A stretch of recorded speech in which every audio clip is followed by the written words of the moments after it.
Je voudrais vous remercier. Donc, comme à l'accoutumée, le département de la santé et l'action sociale, en relation avec l'ensemble des parties prenantes. Et à ce niveau, la première partie prenante, c'est le ministère de l'économie, du plan et de la coopération, organise régulièrement ce qu'on appelle une revue annuelle conjointe.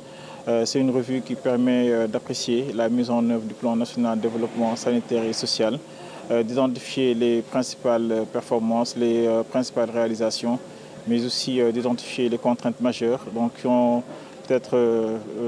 fait que certains objectifs n'ont pas été atteints et enfin de dégager des recommandations et des perspectives pour l'année qui suit. Nous le faisons régulièrement chaque année, comme son nom l'indique, revue annuelle conjointe avec l'ensemble des parties prenantes. Les parties prenantes, c'est d'abord le ministère de la Santé avec ses entités au niveau central et au niveau déconcentré, le ministère de l'économie, du plan et de la coopération, le ministère des Finances et du budget, mais aussi l'ensemble des autres départements ministériels. À cette rencontre aussi prennent part les partenaires au développement avec leur tête de file, l'Organisation mondiale de la santé. Aussi, nous avons la participation des partenaires sociaux, la participation de la société civile, la participation de la presse et la participation du secteur privé. Aujourd'hui, sous la présidence du Dr Ibrahim Sy, ministre de la Santé et de l'Action sociale, nous sommes passés en revue les principales performances du secteur. Je vais peut-être en identifier ou en mettre en exergue certaines. D'abord commencer par les résultats appréciés et appréciables que le Sénégal a eu à travers l'élaboration des comptes de la santé. Donc, nous avons présenté et indiqué que le Sénégal est à jour, conformément aux orientations de l'Organisation mondiale de la santé, mais aussi de l'IOMOA par rapport à la réalisation des comptes de la santé. Nous avons les comptes qui sont disponibles et validés, les comptes de 2022-2023. Donc, c'est une avancée importante. Au sujet aussi de la souveraineté pharmaceutique souhaitée par les plus hautes autorités, le Sénégal, à travers l'Agence sénégalaise de réglementation pharmaceutique, a eu à atteindre ce qu'on appelle le niveau de maturité 3, donc lequel niveau de maturité devrait nous permettre d'améliorer le développement de l'industrie pharmaceutique locale au sein de notre pays. Des avancées aussi ont été notées dans le cadre de la digitalisation. Donc l'une des orientations au niveau des plus hautes autorités, c'est la digitalisation intégrale du système de santé. Et nous venons d'observer qu'effectivement, le Sénégal est en train de faire des avancées à ce niveau à travers le ministère de la Santé notamment, en tout cas dans le secteur de la santé, avec la mise en place et le déploiement du dossier patient unique partagé au niveau de certains établissements publics de santé et même au niveau d'un poste de santé, notamment au niveau déconcentré. Et ça va se poursuivre dans les prochaines années pour qu'on puisse avoir un système d'information qui est intégralement digitalisé.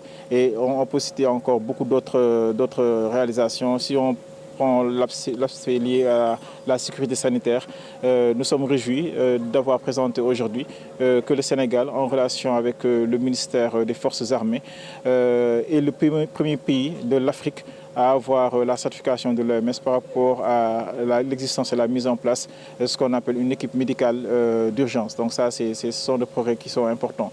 Maintenant, malgré ces progrès, il y a toujours des difficultés et des contraintes.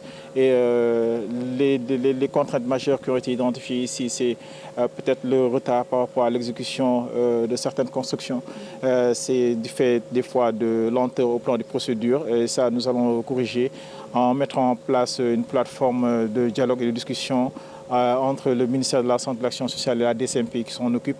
Nous avons aussi des difficultés par rapport à la mobilisation de ressources financières, notamment domestiques. Vous avez tous suivi l'actualité avec le retrait ou la suspension du financement de l'USAID. Et à ce niveau, les orientations des autorités, c'est de pouvoir mettre en place des mécanismes pour pouvoir mobiliser des ressources domestiques. Et à ce titre, le ministre de la Santé et de l'Action sociale vient de valider la poursuite d'une étude pour la mise en place d'un fonds national de soutien au secteur de la santé, pouvoir davantage mobiliser les ressources domestiques à travers notamment les collectivités territoriales, mais aussi le secteur privé. Autre enjeu majeur qui est ressorti suite à nos échanges, c'est au plan législatif. Donc il est important que toutes les actions, toutes les interventions qui sont en train d'être faites par le ministère de la Santé et de l'Action sociale puissent être soutenues par un dispositif législatif. Et le premier niveau de dispositif législatif, et ça, le ministère sous l'autorité de Dr Ibrahim Sy, ministre de la Santé et de l'Action sociale, a débuté ce processus d'élaboration du Code de la santé. Et ça, c'est un exercice très important qui aujourd'hui devrait nous permettre, en tout cas, d'ici les prochains mois, en tout cas au plus tard en 2026, nous pouvons annoncer ici qu'en 2026, Inch'Allah, avec l'ensemble des parties prenantes, le Sénégal disposera d'un code de santé.